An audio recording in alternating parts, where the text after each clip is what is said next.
Hello aspirants, welcome to Epitome IS. This is Mansoor.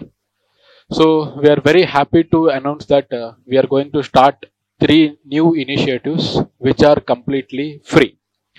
So ఇక్కడ మనం మాట్లాడుకుంటే ఈ 3 ఇనిషియేటివ్స్ ఏవైతే ఉన్నాయో ఈ యూపీఎస్సి 2025కి ప్రిపేర్ అయ్యే అభ్యర్థులు యాజ్ వెల్ యాజ్ మన స్టేట్ పీసీఎస్ ఎగ్జామ్స్కి ఎవరైతే ప్రిపేర్ అవుతున్నారో వాళ్ళందరికీ కూడా ఉపయోగపడేలాగా 3 న్యూ ఇనిషియేటివ్స్ అనేవి మనం డిజైన్ చేయడం జరిగింది. సో ఈ న్యూ ఇనిషియేటివ్స్లో ఏమేమి ఉంటాయంటే first initiative will be daily newspaper analysis. So second initiative will be integrated current affairs module. Third initiative is UPSC PYQs analysis. So ముఖ్యంగా ఈ 3 ఇనిషియేటివ్స్ యొక్క మెయిన్ ఎయిమ్ ఏంటయ్యా అంటే, సో మనందరికీ తెలిసిన విధంగా మనం ఏ కాంపిటేటివ్ ఎగ్జామ్ చూసినా సరే కరెంట్ అఫైర్స్ పార్ట్ని మనం కొద్దిగా ఎక్స్టెన్సివ్గా కవర్ చేయడం జరుగుతుంది.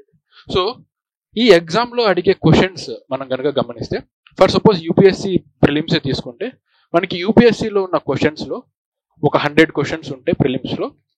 ఇందులో క్వశ్చన్ పేపర్ ఎలా అడిగినా సరే, ఆ question paper easy question paper అయినా ఆర్ ఎల్స్ ఆ క్వశ్చన్ పేపర్ అనేది టఫెస్ట్ క్వశ్చన్ పేపర్ అయినా ఆర్ ఆ క్వశ్చన్ పేపర్ అనేది మోడరేట్ లెవెల్ మీడియం లెవెల్లో ఉన్న క్వశ్చన్ పేపర్ అయినా సరే, మనకి ఎలా కాదనుకున్నా ఒక 50 questions will be from static syllabus. అంటే 50 క్వశ్చన్స్ అనేవి ఈజీగా మనం సాల్వ్ చేయొచ్చు. మిగిలిన 50 క్వశ్చన్స్ విల్ బి అంటే మిగిలిన 50 క్వశ్చన్స్ అంటే ఎగ్జాక్ట్గా 50 క్వశ్చన్స్ కాదు, ఒక 50%. సమ్ టైమ్స్ అది 45 నుంచి 40 క్వశ్చన్స్ అన్న అవ్వచ్చు, ఆర్ ఎల్స్ సమ్ టైమ్స్ అవి 30 నుంచి 40 క్వశ్చన్స్ అన్న అవ్వచ్చు. ఎలా అయినా సరే ఈ క్వశ్చన్స్ అనేవి ముఖ్యంగా ఈ కరెంట్ అఫైర్స్ రిలేటెడ్ క్వశ్చన్స్ అనేవి మనకి కనిపిస్తాయి. సో ఈ బేసిక్గా ఈ 50% క్వశ్చన్స్ ఏవైతే ఉంటాయో ఈ క్వశ్చన్స్ అనేటివి అందరూ సాల్వ్ చేసే విధంగానే ఉంటాయి. మిగిలిన 50% ఆఫ్ క్వశ్చన్స్ ఆర్ ఎల్స్ 50 క్వశ్చన్సే మనం తీసుకుంటే ఆ క్వశ్చన్స్ అనేవి కొద్దిగా టిపికల్గా ఉంటాయి. సో బేసిక్గా ప్రిపరేషన్ చేసేటప్పుడు, మరీ ముఖ్యంగా మాట్లాడుకుంటే యూపీఎస్సికి ప్రిపరేషన్ చేసేటప్పుడు చాలా మంది అభ్యర్థులు ఈ కరెంట్ అఫైర్స్ వెనకాల పరిగెడుతూ ఉంటారు. కరెంట్ అఫైర్స్కే ఎక్కువ టైం స్పెండ్ చేస్తూ ఉంటారు. నేను చాలా మంది అభ్యర్థులను చూశాను, చాలా మంది స్టూడెంట్స్ నేను చూశాను. ఈవెన్ మేము ప్రిపరేషన్ చేసినప్పుడు కూడా నాతో పాటు ప్రిపేర్ అయిన చాలా మంది ఫ్రెండ్స్ అందరూ కూడా కరెంట్ అఫైర్స్ వెనకాల పరిగెత్తేవాళ్ళు. సో ఇక్కడ పాయింట్ ఏంటయ్యా అంటే, కరెంట్ అఫైర్స్ అనేది చదవకూడదా? కాదు, నేను అది చెప్పట్లేదు. కరెంట్ అఫైర్స్ అనేది చదవాలి, కానీ ఎంత లెవెల్ వరకు వెళ్ళి చదవాలి, అండ్ ఆ కరెంట్ అఫైర్స్ నుంచి ఈ స్టాటిక్ పోర్షన్ని ఎలా లింక్ చేసుకుంటూ చదవాలి, ఈ ప్రాపర్ డైరెక్షన్ లేకనో చాలా మంది స్టూడెంట్స్ కరెంట్ అఫైర్స్ దాని వెనకాల పరిగెడుతూ ఉంటారు.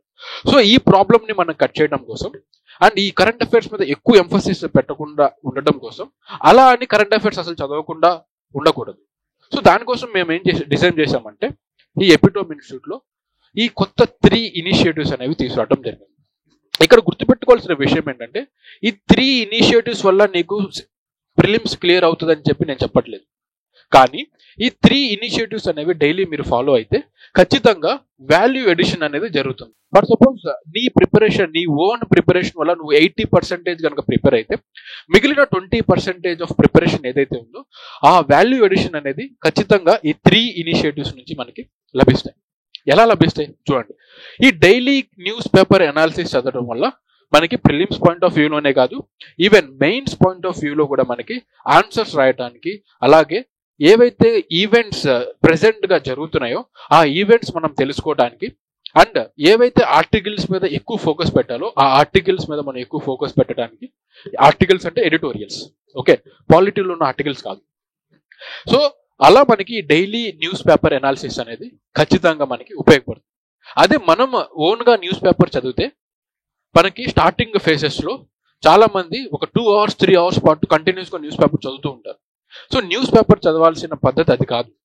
సో ఖచ్చితంగా మీకు ఏదో ఒక ప్రాపర్ డైరెక్షన్ కనుక ఉంటే తక్కువ టైంలో మీరు న్యూస్ పేపర్ అనాలిసిస్ అనేది న్యూస్ పేపర్ అనేది మీరు ఫాస్ట్గా కంప్లీట్ చేయొచ్చు.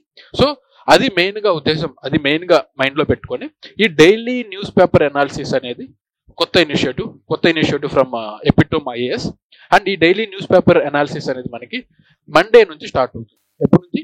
మండే నుంచి స్టార్ట్ అవుతుంది. ఇవాళ సాటర్డే, రేపు సండే, ఎల్లుండి నుంచి ఈ న్యూస్ పేపర్ అనాలిసిస్ అనేది స్టార్ట్ అవుతుంది.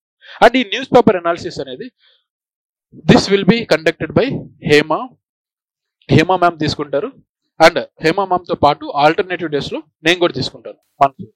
సో మేమిద్దరం and along with the team of epitome, so we will be conducting this daily newspaper analysis. ఇది కంప్లీట్ గా మనకి ఇంగ్లీష్ లో ఉంటుంది.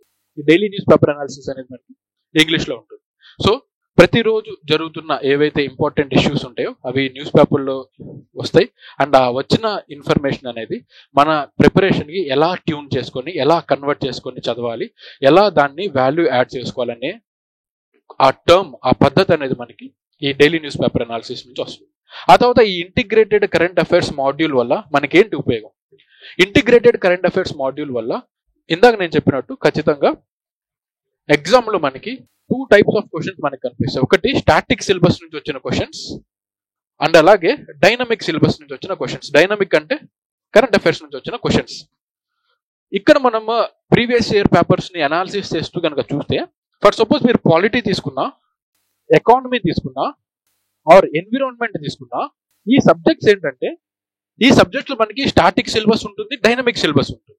కానీ క్వశ్చన్స్ కనుక ఒకసారి మీరు గమనిస్తే, క్వశ్చన్స్ అనేవి ఆ స్టాటిక్, ఆ సముద్రంలో నుంచి కొన్ని క్వశ్చన్స్ మాత్రమే అడుగుతాడు. ఎందుకు ఆ కొన్ని క్వశ్చన్స్ అడుగుతాడు? ఎందుకంటే ఆ స్టాటిక్ లో అడిగిన క్వశ్చన్స్ ఏవైతే ఉన్నాయో వాటి యొక్క కనెక్షన్ అనేది, లింక్ అనేది మనకి డైనమిక్ లో కనిపిస్తూ ఉంటుంది. ఎలా? ఫర్ సపోజ్ లాస్ట్ ఇయర్ మనకి ఎలక్షన్స్ జరిగాయి, అంటే ఈ ఇయర్ మనకి ఎలక్షన్స్ జరిగాయి. ఎలక్షన్స్ జరుగుతున్నాయి కాబట్టి there is a possibility that election related questions అనేవి అడిగే పాసిబిలిటీ ఉంటుంది. పాయింట్ అర్థమవుతుందా? సో ఈ కరెంట్ అఫైర్స్ మాడ్యూల్లో మనం ఏం చేస్తామంటే, మంత్లీ కరెంట్ అఫైర్స్ పిక్ చేసుకొని, ఫర్ సపోజ్ ఇది జూలై మంత్. సో ఈ జూలై మంత్ లో మనం ఏం చేస్తామంటే, జూన్ మంత్ లో ఉన్న current affairs, important current affairs ఏవైతే ఉంటాయో ఆ ఇంపార్టెంట్ కరెంట్ అఫైర్స్ ని తీసుకొని, ఫస్ట్ ఆ కంటెక్స్ట్ ఎందుకు వచ్చింది, అది కరెంట్ అఫైర్స్ లో ఉండడానికి రీజన్ ఏంటి, దాంతో పాటు ఈ కంటెక్స్ట్ అర్థం చేసుకొని అండ్ స్టాటిక్ ని మనం లింక్ చేసుకుంటూ చదువుతాం. ఫర్ సపోజ్ ఇందాక నేను చెప్పినట్టు ఎలక్షన్ ఇయర్ కాబట్టి ఎలక్షన్స్ అనేవి రిజల్ట్ ఎలా వచ్చింది, ఎవరు గెలిచారు, ఎంతమంది పార్టిసిపేట్ చేశారు, అది జనరల్ గా మనం చదువుకుంటాం current affairs.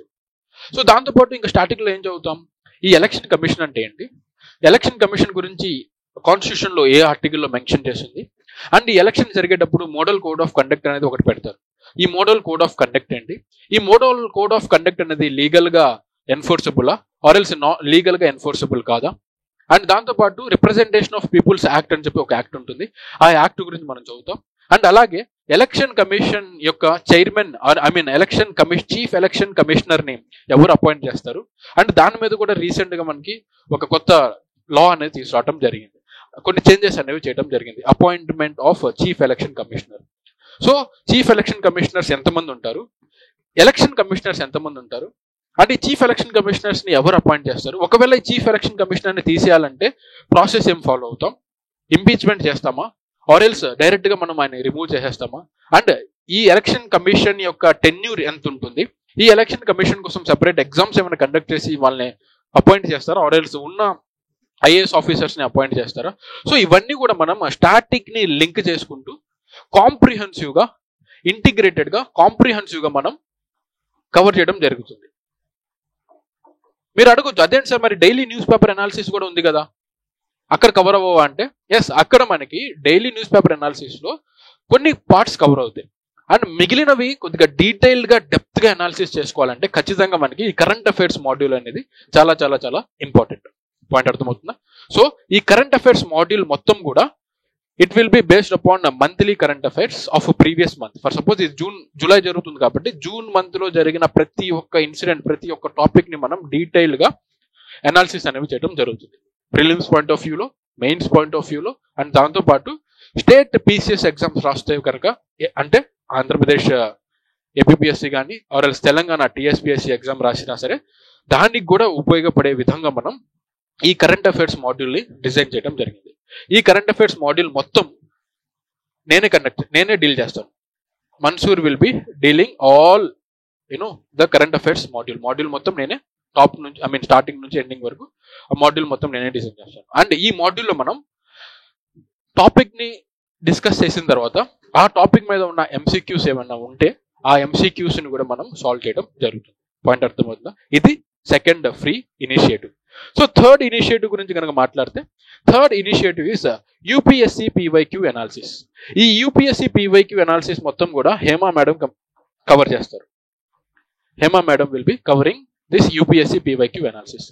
UPSC PYQ analysis ఎందుకు చేయాలి? ఎందుకంటే ఫర్ సపోజ్ మీరు క్రికెట్ ఆడుతున్నారు అనుకోండి. క్రికెట్ ఎక్కడ ప్రాక్టీస్ చేస్తారు? ఇంట్లో ప్రాక్టీస్ చేయం కదా, గ్రౌండ్లో ప్రాక్టీస్ చేస్తాం.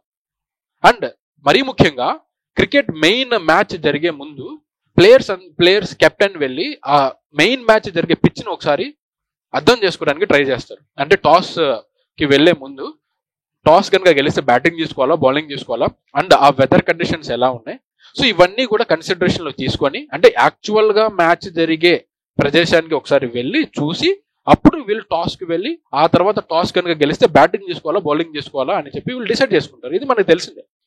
సో అలాగే యూపీఎస్సీ పీవైక్యూస్ అనాలిసిస్ కూడా మనం రాసేది ఏ ఎగ్జామ్, యూపీఎస్సీ ఎగ్జామ్ రాస్తాం. ఆ యూపీఎస్సీ ఎగ్జామ్లో మనం ప్రిపేర్ అవుతాం. ఒక 1 year 2 years పాటు ఖచ్చితంగా ప్రిపేర్ అవుతాం. కానీ ఆ ఎగ్జామ్లో వచ్చే క్వశ్చన్స్ అనేవి మనం ఎవరు ప్రిడిక్ట్ చేయలేం. ఓకే, ఏ ఇన్స్టిట్యూట్ కూడా ఎగ్జామ్లో ఫలానా క్వశ్చన్ వస్తుందని చెప్పి చెప్పలేదు. కానీ మన దగ్గర ఒక వే ఉంటుంది. ఏంటది? ఇంతకు ముందు ప్రీవియస్ ఇయర్లో జరిగిన ఎగ్జామ్స్లో ఎటువంటి టైప్ ఆఫ్ క్వశ్చన్స్ అడిగాడు, పాయింట్ నెంబర్ 1. పాయింట్ నెంబర్ 2, వాడు లాంగ్వేజ్ ఎలా ఉంది, వాడు ఎలా అడుగుతున్నాడు. ఫర్ సపోజ్ వాడు క్వశ్చన్ కనుక సైక్లోన్స్ మీద అడుగుతున్నాడు అనుకోండి, జోగ్రఫీలో వాడు సైక్లోన్స్ మీద వాడు ఏ థీమ్ ని పట్టుకుని అడుగుతున్నాడు, దాంతోపాటు వాడు అడిగే విధానం ఎలా ఉంది, వాడి లాంగ్వేజ్ ఎలా ఉంది. పాయింట్ అర్థమవుతుందా? ఆ లాంగ్వేజ్ తెలుసుకోవడం కూడా చాలా చాలా చాలా ఇంపార్టెంట్. అందుకే కదా మనం టెస్ట్ సిరీస్లు రాస్తూ ఉంటాం. టెస్ట్ సిరీస్లు రాసిన తర్వాత చాలా మంది యూపీఎస్సీ క్లియర్ చేసిన ఆస్పిరెంట్స్ ఒకటే చెప్తారు, పీవైక్యూస్ అనాలిసిస్ అనేవి ఖచ్చితంగా చేయాలి. ఈవెన్ మీరు లాస్ట్ ఇయర్ టాప్ ర్యాంక్ వచ్చిన స్టూడెంట్ అని అడగండి, ఆర్ఎల్స్ ఏ ఎగ్జామ్లో టాప్ ర్యాంక్ వచ్చిన స్టూడెంట్స్ని అడగండి. క్లియర్ చేసిన స్టూడెంట్స్ అడిగితే వాళ్ళు ఏం చెప్తారు, మీరు ఏదైతే ఎగ్జామ్ రాస్తున్నారో ఆ ఎగ్జామ్కి సంబంధించిన పీవైక్యూ అనాలిసిస్ అనేది చాలా చాలా చాలా ఇంపార్టెంట్. అలా చేయడం వల్ల ఏం తెలుస్తుంది? ఒకటి, లాంగ్వేజ్ అర్థమవుతుంది, ఆ క్వశ్చన్ సెట్ చేసిన వాడి మైండ్ సెట్ ఎలా అడుగుతున్నాడు, వాడు ఎటువంటి టైప్ ఆఫ్ లాంగ్వేజ్లో అడుగుతున్నాడో అర్థమవుతుంది. అదేంటి సార్ ఇంగ్లీష్లోనే కదా అడిగేది అంటారు. కాదు, ఇంగ్లీష్లోనే అడుగుతారమ్మా, తెలుగులోనే అడుగుతారు. కాకపోతే వాడు అడిగే విధానం మనకు తెలుస్తుంది. సో అది మనకి పూర్తిగా అవగతం అవ్వాలి అంటే, అది మనం పూర్తిగా తెలుసుకోవాలి, అర్థం అవ్వాలి అంటే ఖచ్చితంగా మనకి పీవైక్యూ అనాలిసిస్ అనేవి చాలా చాలా చాలా ఇంపార్టెంట్. మీరు 99% ప్రిపరేషన్ చేసిన ఆ 1% ఎడ్జ్ అనేది మనకి పీవైక్యూ అనాలిసిస్ ఇస్తుంది. పాయింట్ అర్థమవుతుందా? రైట్. అండ్ ఇక్కడ కూడా ఈ పీవైక్యూ అనాలిసిస్ కూడా మనం ఎలా చేస్తామంటే, ఈ పీవైక్యూ అనాలిసిస్ అనేది మనం ఇయర్ వైజ్ గా మనం చేయమన్నమాట. ఇయర్ వైజ్ గా చేయటం అనేది అంత హెల్ప్ఫుల్ కాదు. మరి ఎలా చేస్తే హెల్ప్ఫుల్ అవుతుంది? అంటే thematic base or theme based గా చేస్తే మనకి ప్రిపరేషన్ కి హెల్ప్ అవుతుంది. ఎందుకంటే there are certain themes which were repeated in every alternative years. అంటే ఏంటి? ఫర్ సపోజ్ మీరు హిస్టరీ కనుక చూసుకుంటే అజంతా కేవ్స్ గురించి ఖచ్చితంగా ప్రతి ఇయర్ క్వశ్చన్ ఉంటుంది. దాంతోపాటు ఎవ్రీ ఆల్టర్నేటివ్ ఇయర్ లో మనకి క్వశ్చన్స్ అనేవి Ajanta caves or else Ellora caves Buddhism నుంచి మనకి క్వశ్చన్స్ అనేవి వస్తాయి. దాంతోపాటు ఇఫ్ యు సీ మనం పాలిటీ కనుక చూసుకుంటే పాలిటీలో there are certain themes where questions will be frequently repeating. And even మీరు ఎన్విరాన్మెంట్ తీసుకున్నా, ఏ సబ్జెక్ట్ తీసుకున్నా సరే యూపీఎస్సీకి ఇష్టమైన కొన్ని థీమ్స్ ఉంటాయి. ఆ థీమ్స్ నుంచి ఖచ్చితంగా క్వశ్చన్స్ అనేవి మనకి ఎగ్జామ్లో రిఫ్లెక్ట్ అవుతూ ఉంటాయి. సో ఇక్కడ థీమ్ బేస్డ్గా మనం ప్రిపరేషన్ కనుక చేస్తే, యూపీఎస్సీ అనాలిసిస్ చేస్తే ఫస్ట్ మనకి ఏ థీమ్ అనేది ఇంపార్టెంట్ అది అర్థమవుతుంది. రెండవది ఆ పర్టికులర్ థీమ్లో, ఆ పర్టికులర్ బుద్ధిజంలో వాడు క్వశ్చన్స్ అనేవి ఎంతవరకు అడిగాడు, స్టార్టింగ్ నుంచి ఇప్పుడు వరకు ఏ పాయింట్స్ని టచ్ చేశాడు, అండ్ నెక్స్ట్ జరిగేపోయే ఎగ్జామ్కి ఏ పాయింట్ని టచ్ చేసే ప్రాబబిలిటీ ఉంటుంది ఆ పర్టికులర్ బుద్ధిజం కాన్సెప్ట్లో, అది కూడా మనకి క్లియర్ కట్గా అండర్స్టాండ్ అనేది అవుతుంది. పాయింట్ అర్థమవుతుందా? సో పీవైక్యూస్ అనాలిసిస్ అనేది మనం థీమ్ బేస్డ్గా చేస్తాం. థీమాటిక్ బేస్లో పీవైక్యూ అనాలిసిస్ అనేది చేయడం జరుగుతుంది. ఈ పీవైక్యూ అనాలిసిస్ మొత్తం కూడా హేమా మేడం కవర్ చేస్తారు. ఆల్రెడీ కొన్ని వీడియోస్ అనేది చేయడం జరిగింది. సో ఒకసారి మీరు ఏం చేస్తారంటే epitome IAS YouTube channel open చేస్తే ఆ యూట్యూబ్ ఛానల్లో మనకి పీవైక్యూ అనాలిసిస్ సిరీస్ అనేది మనకి కనిపిస్తుంటుంది. ఓకే, సో నేనేం చెప్తున్నా అంటే ఈ 3 ఇనిషియేటివ్స్ ఏవైతే ఉంటాయో ఈ 3 ఇనిషియేటివ్స్ అనేది కంప్లీట్గా ఫ్రీ ఇనిషియేటివ్స్. ఈ 3 కూడా they are completely free initiatives. దీనికి మీరు డబ్బులు కట్టాల్సిన అవసరం ఏం లేదు. They are completely free.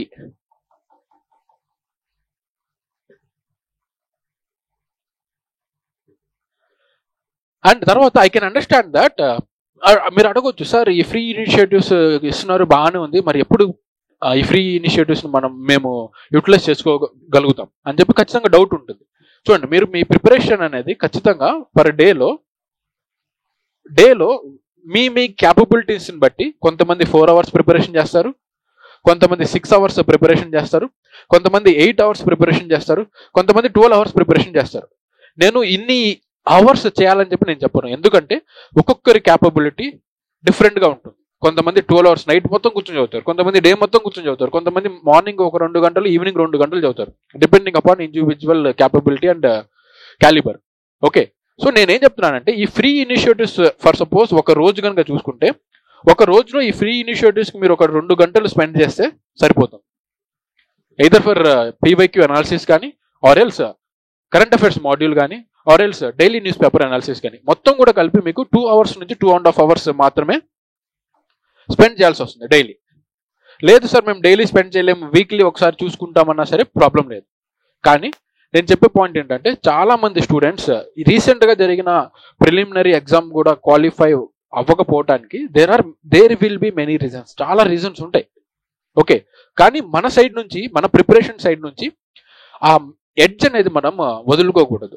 So ఈ కాంప్రిహెన్సివ్గా డిజైన్ చేయబడిన ఈ 3 ఇనిషియేటివ్స్ ఏవైతే ఉంటాయో ఖచ్చితంగా ఇవి మీరు ఫాలో అయితే ఒక 1 year పాటు I can guarantee you that మీరు ఎగ్జామ్ క్లియర్ చేస్తారని గ్యారంటీ ఎవరు ఇవ్వలేరు, ఏ ఇన్స్టిట్యూట్ కూడా ఇవ్వదు. ఒకవేళ అలా ఇస్తే కనుక అది వాళ్ళు మిమ్మల్ని మోసం చేస్తున్నారు. But I can say that ఈ 3 ఇనిషియేటివ్స్ నుంచి ఖచ్చితంగా మీకు ఎడ్జ్ అయితే ఉంటుంది. ఒక 10 to 15 మార్క్స్ మీరు ఎక్కువగా స్కోర్ చేయొచ్చు. ఇప్పుడు మీరు 90 స్కోర్ చేస్తూ ఉంటే ఒక 100 మార్క్స్ మీరు స్కోర్ చేయొచ్చు. అది 80 స్కోర్ చేస్తూ ఉంటే మీరు ఒక 90 నుంచి 95 మార్క్స్ అనేవి ఈ 3 ఇనిషియేటివ్స్ వల్ల మీకు వాల్యూ ఎడిషన్ అనేది జరుగుతుంది. సో నా పాయింట్ అర్థమైంది కదా. సో ప్రతి ఒక్క అభ్యర్థి కూడా ఇద్దరు మీరు యూపీఎస్సీ ప్రిపేర్ అవుతున్నా సరే, ఆర్ ఎల్స్ వేరే స్టేట్ పీసీఎస్ ఎగ్జామ్స్ ప్రిపేర్ అవుతున్నా సరే, ఖచ్చితంగా ఈ 3 ఇనిషియేటివ్స్ అనేవి మీకు హెల్ప్ఫుల్గా ఉంటాయి. ఓకే, అండ్ ఈ 3 ఇనిషియేటివ్స్ మనం ఎక్కడ చూడాలంటే మనకి యూట్యూబ్ ఛానల్లో మార్నింగ్ నుంచి అవైలబుల్గా మనకి కనిపిస్తాయి. మండే నుంచి ఈ ఇనిషియేటివ్స్ అనేవి మనకి అవైలబుల్గా కనిపిస్తాయి. Okay, so thank you for watching this video. I hope ఈ వీడియో మీ అందరికీ నచ్చింది అనుకుంటున్నాను. అండ్ ప్రతి ఒక్కరు కూడా ఈ 3 ఇనిషియేటివ్స్ యొక్క ఇంపార్టెన్స్ని గమనించి ఈ 3 ఇనిషియేటివ్స్ని ఎక్కువగా ఉపయోగించుకోవడానికి ట్రై చేయండి. So thank you for watching this video.